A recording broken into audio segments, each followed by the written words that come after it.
Wow! Oh, hello guys! Kamusta kayo? I know it's been so long since from Mount Daraitan pa, last February. I know it's been so long talaga dahil sa dami kong ginawa recently. Bahay, work, yun lang lagi ang buhay ko. So, I'm finding a way na makapag-work balance life, working life balance ako ulit. So, ngayon I'm currently on a vacation leave, so I'll be taking some time to redeem myself sa lahat ng mga gusto kong gawin sa buhay. Anyways, so nandito tayo sa main topic. Papakita ko sa inyo ang lahat ng mga contents ko from my previous travels from LU and also from Baguio. So, abangan nyo na lang tong mga susunod na episodes. So, sa ngayon, gagawin lang muna natin is from La Union. Bye!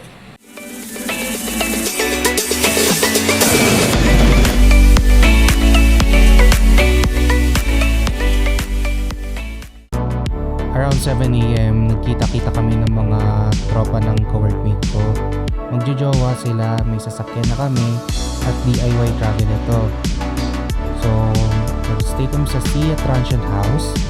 Then around 4 p.m. nandito na kami sa LU. Hi, Dane! Yun yung co-workmate ko, yung naka-black. Tropa niya yung naka-pink or lavender. Nagligid-ligid lang kami dito sa beach area. So, hindi kami pumunta sa surfing area. Dun lang kami sa isolated area para hindi kami masyadong crowded. May surfing lessons naman doon. I think it will take 700 pesos per hour. So I wasn't able to take the surfing lesson kasi nagdadalawang isip din ako ng mga araw na yan. Pero ang lakas ng alon, no? Sinasampal din kami niyan. Nakadapa lang ako dyan minsan, ha. Tapos biglang yung alon, para akong nagmassage. Parang nawala din yung lamig ko nung umahon ako. Tapos ngayon wala na talaga akong hiya-hiya. Nagtubag talaga ako. Topless lang naman. So di pa ako confident yun, pero nakasampo lang talaga loob ko niyan. Nung pag-uwi from beach, nag-dinner kami ng mga tropa niya. Then, inom.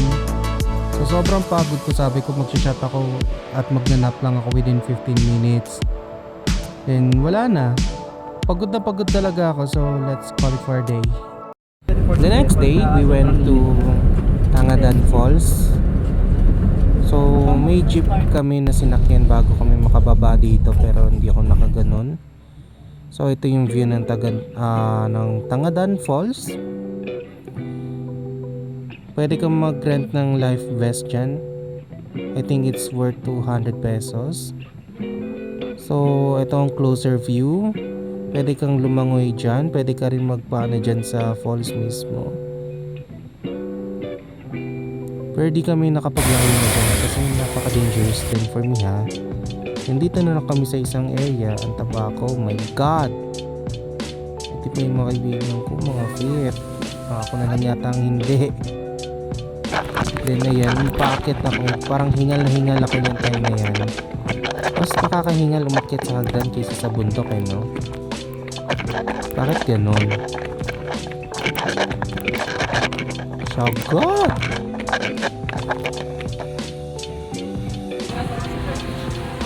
Then we went back sa beach ulit. Tap, tingin ka Medyo daw. mainit-init na rin. Video ba yan? Hi sa mga friends ko. Then ayun nangyari sa akin, biglang namula yung mukha ko. I don't know what happened to myself. Lumangoy-langoy lang ako dun sa medyo malalim na part. Then biglang nag-sting yung face ko nun. Kaya bigla ako napaahon bigla. Then umuwi lang muna kami sa transient home. Nag-watch muna kami ng sunset. Nagbanlaw, then nag-moisturize lang muna ako ng face ko. Then eventually nawala rin naman. Nawala rin naman lahat. Kaya napakalma ko rin yung sarili ko. I thought magpapanik ako kasi nadikya ako. Pero di pala siya dikya. Parang may something lang sa dagat.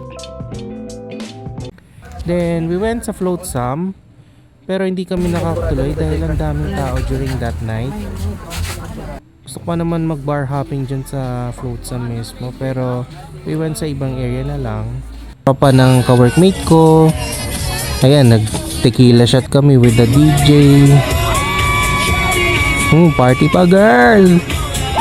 Ngayon ko lang naranasan yan. Tapos ayan, tequila shots din kami. Tapos alam ko naka-round 2 pa ako nito eh. Yeah, I let them watch muna. Nag-enjoy ako mag-inom. Puro ano lang naman, lady drinks lang din ininom namin, pero tinamaan pa din ako. Then ang OA na Swiftie, hello, sawadik ka.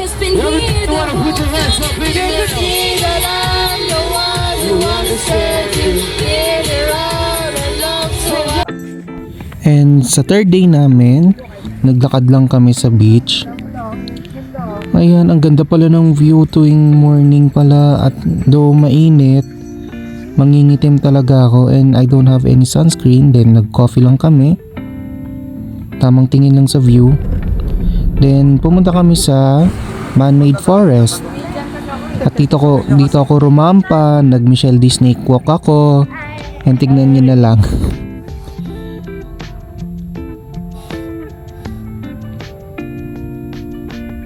Pak. Then ito yung sa TikTok ko. I know pinost ko to before. Congratulations MMD for making it into the top 10. After nyan, di man lang kami nakadaan sa mga pasalubong centers. Then parang may pumasok sa isip ko. Ayan. I would rate this solo joiner travel as 6 out of 10. In my honest perspective sa nangyari sa akin dito is, oo, given na may sasakyan, given na may magjojowa yung mga kasama ng co-workmates ko, tropa sila, ako parang aliping sa gigilid lang, ginawa ko na lang is makisama na lang. Pero nakakapag-usap-usap naman kami kahit pa paano. Mabait naman sila. Sadyang sa una lang talaga mahihain ako, and I need to get rid of that. May mga hindi rin kami napuntahan, may mga destinations kami na dapat pupuntahan namin pero hindi rin naudlot. Hindi natuloy. And I would definitely say magra-round 2 ako. As in yung magta-travel ako mag-isa lang mismo. Not yung mag-isa. Doon pa rin ako sa solo joiner. May mga hindi lang talaga ako napuntahan at partially satisfied lang ako. Pero I'm grateful pa din sa opportunity na nakasama ko yung ka-office mate ko and his friends naman.